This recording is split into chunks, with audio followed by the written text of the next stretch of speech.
I'm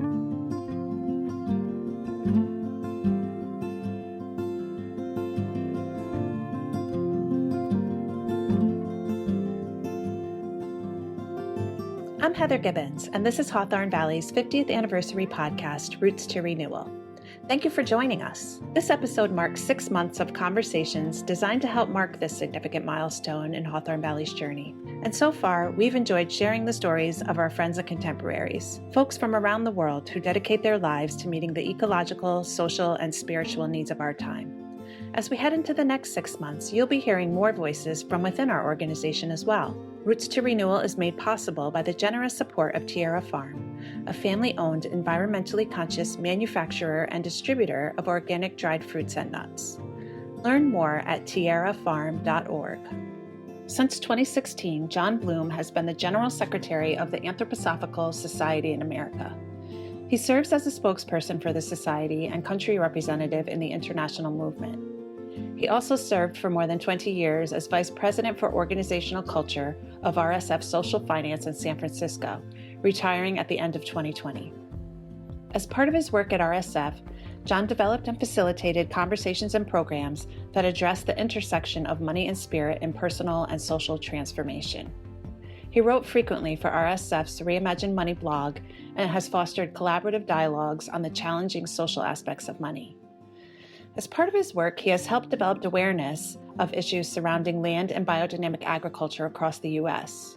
He has written extensively on many aspects of charitable organizations, associative economics, and the topics of money and philanthropy, including the books The Genius of Money, Essays and Interviews Reimagining the Financial World, and Inhabiting Interdependence, Being in the Next Economy. John lives in San Francisco. Our executive director, Martin Ping, enjoyed a wide-ranging conversation with John about the role of money and philanthropy in the creative process and how money can serve human destiny and foster creativity. In the course of their conversation, you'll hear John mention Free Columbia, a now independent 501c3 art and social change initiative that was incubated at Hawthorne Valley and whose pedagogy is inspired by contemplative inquiry, aesthetic education, and action research. The listener will not be able to see what I see, which is a beautiful work of art behind you. And it's one of your works of art. And for the people in my life, the people who have been my awakeners and my inspirers, many of them began as artists and then moved into law or some other field. I think on that a lot. And I think that your book, The Genius of Money, Essays and Interviews Reimagining the Financial World, you actually explore this cultural story of money by looking at works of art. I wonder if you could say more about the connection between money and art in the creative process. Maybe I can start by saying why I chose to use the history of art and works of art as a kind of reflection space, contemplation space in understanding money. And part of it is that art actually, aside from the beauty and all the rest that came with that, was also one of the primary tools of educating and building culture. So the messages that were in those works of art were hugely important. If you don't think that's true, you might want to ask why the church was so interested in having some of the great masters of the Renaissance paintings, right? So there was a lot of teaching in there. So I really want to say, so how have artists dealt with this question of money? And what messages were they working with and putting out into the world that people would learn from? What kind of judgment was there? So, you have Giotto painting, Lucifer or Ahriman or the devil, however you want to interpret that, with the money bag right behind Judas in a painting in the Scrovini Chapel. Well, that is a pretty powerful statement about money as a visual image. And those visual images those are powerful. They stick with us, right? So, anytime anybody has a quote bag of money or an offer for me, even when I get the mail with a credit card offer, I have this sense that there's someone behind me with a little bag making an offer I can't refuse. And that's an image. So it is so powerful, archetypal kind of picture. So I really wanted to explore, well, how is culture generally, of course, I can't speak for all of culture. I can only speak for myself around that.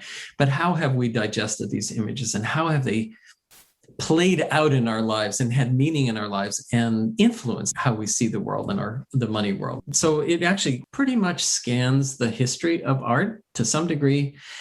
And every piece always opened up something for me that I had never imagined an artist would have been thinking about or connected to, or something about the culture that was a reference from that time that conveyed attitudes about money. So it just was a huge exploration, both from my own study of the history of art, which I did as a painter and as a semi-art historian, certainly a photo historian, and understanding how to look into a work of art, but then what is the cultural messaging? I think of John Berger and all the development of meaning. What is it that's living in our culture as archetypal pictures that's influencing even day-to-day transactions that we need to bring into consciousness in a way, and where we receive those messages? Because, those paintings don't get us into the whole realm of media and the realm of commerce and advertising, which is also an offstream of artistic activity, which is also about messaging and conveying of values, and maybe not as innocent as some of the early paintings. But until we understand that there's a whole history of messaging in the art, even as we're moved and inspired by it, I think we miss a piece of what's made current economic life possible and what's actually alive, that we're part of some, unfolding drama that's not going to stop with us and preceded us. And it's interesting just hearing that, to think about the difference between how many people were viewing those paintings when they were first created. Now, over time, certainly more and more people have had the opportunity to see them. But the difference between that and nowadays, where an image can be produced and beamed around the world like that, and for good use or not, it makes me think of Edward Bernays and kind of the father of propaganda, I guess you would say, who was the nephew of Sigmund Freud. He saw early on the opportunity of the power of image to influence our behavior. And boy, that one's been playing out. I mean, this is something I quoted fairly often, but it's so significant. 1955 Art Directors Annual. So that was a big magazine that was put out for all the advertising agencies. And this is a direct quote from them. "It is now the business of advertising to manufacture customers in the comforts of their own home." Been pretty successful, no? Yeah. 1955. That's a lot of years ago.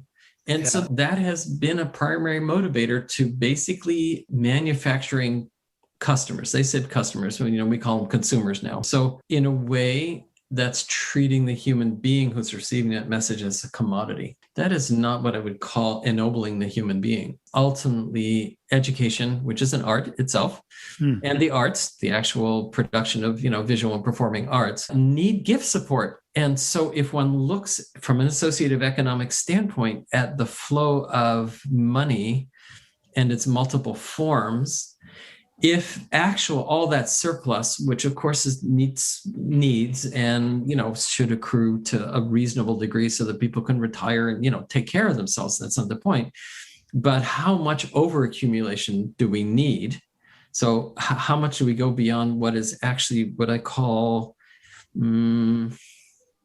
sufficient? Could we look at sufficiency? And, each person is going to have a different view of that. But instead of all of that capital, which is being extracted out of the system and coming into private ownership and private use, and then gets developed into investments and derivatives and hedge funds, and just continues to kind of circulate on making its own money, making money make money. If that were actually, some of that were rightfully turned back into culture to renew the culture, this is the regenerative, this is the reciprocity picture, then we could actually have artists working out more of a gift stream, which is what Free Columbia is really trying to do. Right? Link the freedom that comes with that gift stream, as opposed to the strings attached, or I'm going to contract with you to make a painting, which, that happens too. But how do you actually free up the exploration that an artist needs to take to know out of chaos can come order? To me, if I really think about the creative process, which of course, if you're involved in the arts, that's what you're in a way, it doesn't flow well out of fear, right? It flows out of trust. If you're operating in fear, you might problem solve, out of fear, not necessarily the best way to problem solve. That is only a small fragment of the true creative field. So problem solving is creativity, no question about it, but it's only a small portion of it that is a very reactive modality of creativity. But what if there's nothing to react to and you're actually just trying to bring something out of nothing? In a way, it's not really out of nothing, but let's use it in that way. That's sometimes a scary place to be. I know, if you're staring at a blank canvas or a white sheet of paper and say, okay, so I can do anything. Well, what do I do? So the beautiful part of that is the capacity to know you just go for it. And if worst comes to worst, you paint it over and start again. And if it gets even worse, you paint it over and start again. So there's an ability to move to a place of trust that is in service to something moving through that. And you have to recognize when that's working and when it's not. But that is the epitome of inefficiency. Economics hates inefficiency. If you really think about it, everything in economics, in market economics anyway, is geared toward how do we make it more productive so we'll reduce everything to commodities because it's more efficient. And the creative processes are intentionally completely inefficient. Not that they're not productive. And innovations and breakthroughs come in that space. But you cannot link efficiency and innovation, not really. So the real question is, how do we free up capital that frees up not the work, but the time where all of that chaos can happen and all of that creativity can happen and failures can happen. We're so outcomes based, we can't handle the notion of failure, but that's where we all learned. I don't know how true it was, but I once heard that Edison was asked about his 15,000 light bulbs that didn't work as if they were failures. And he said, no, I just discovered 15,000 ways not to make a light bulb. Or something. And by the way, would you please share that with others so they also don't make the same mistakes? Right?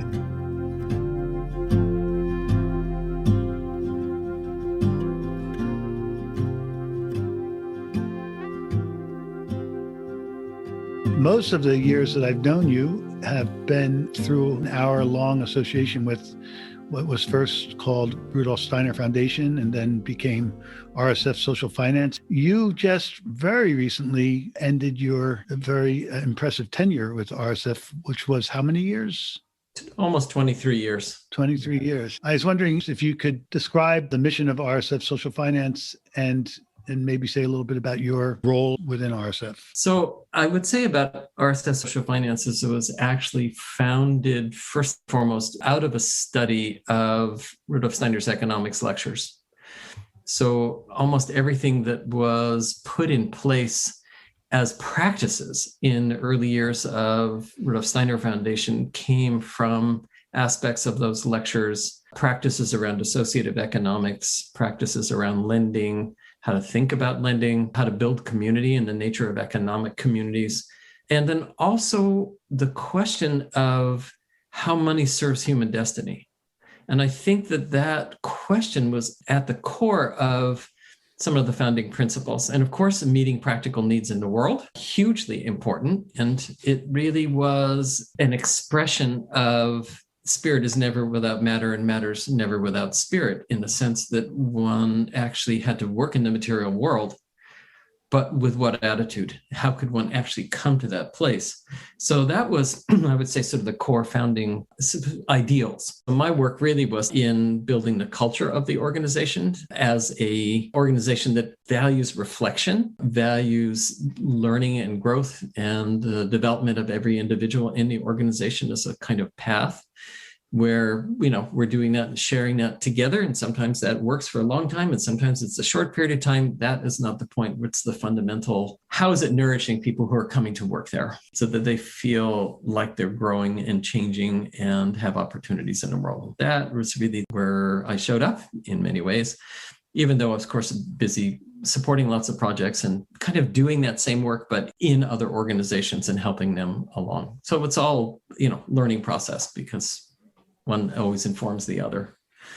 So it's a long arc. It wasn't always easy. And in some ways, like any culture, it has its ups and its downs. I really see it as really the closest parallel I can come up with is yogurt culture, which I know is quite central to Hawthorne Valley as well. So, without your yogurt culture, you're in really big trouble, right?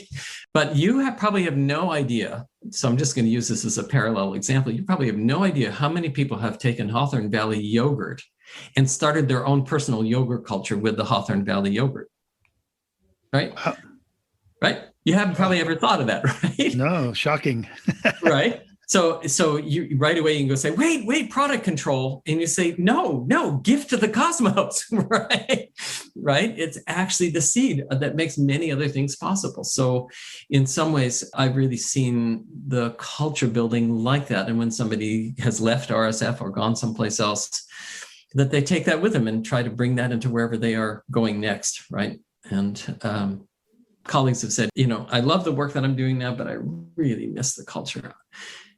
That everybody in an organization actually feels seen and paid attention to for who they are, not just what they're doing. Can you produce more? No, that's not the point at all.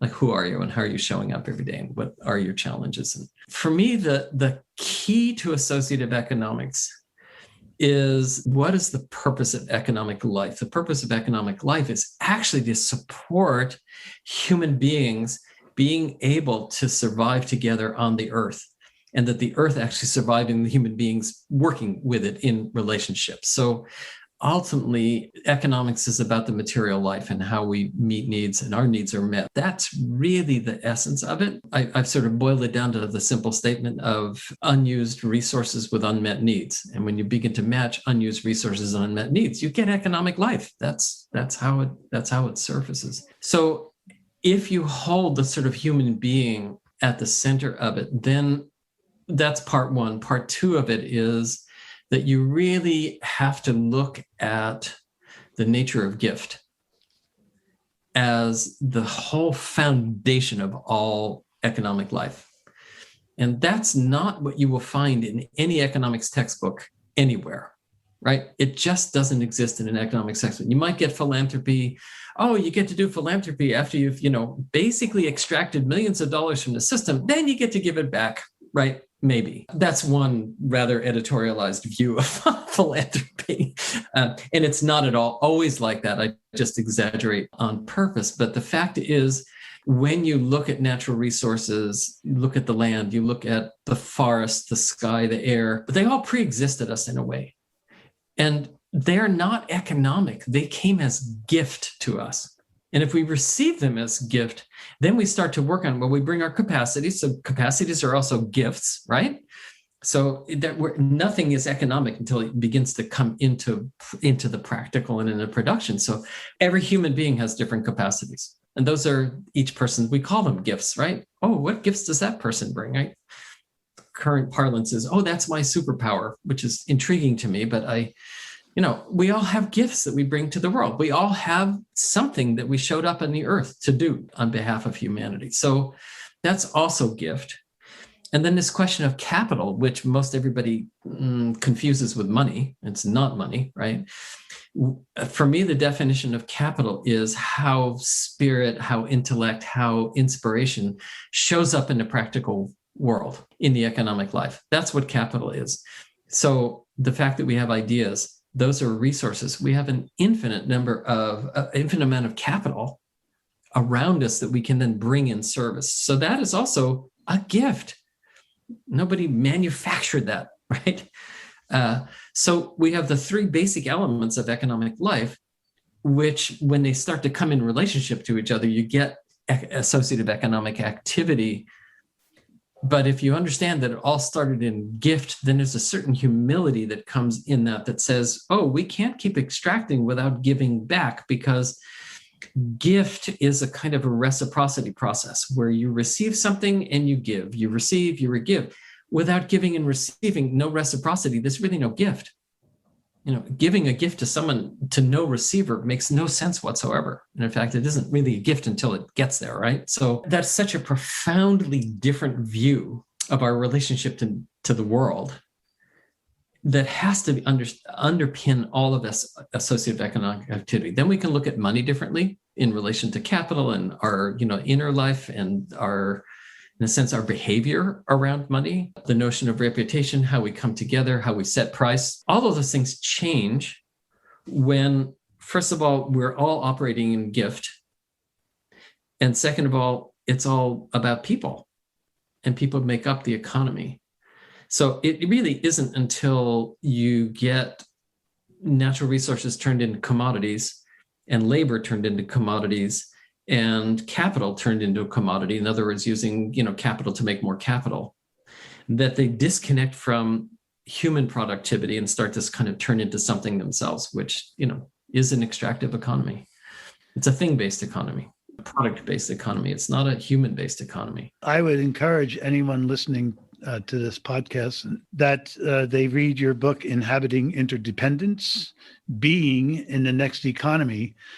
I love the title. It's, for me, the title itself is a meditation because it really moves beyond just epistemology into an actual ontology of how we are in the world and how we experience what you're just describing, which is that standing behind all of this economic activity is the gift, that it's all based in the gift. And if we can really live into that, we begin to find our way back into relationships or forward into relationships in a new way, and I think a transformative way. Thank you, John. We've all benefited from your wisdom and your humor over all these years, and I just want to thank you for that, and thank you very much for today as well. Thank you.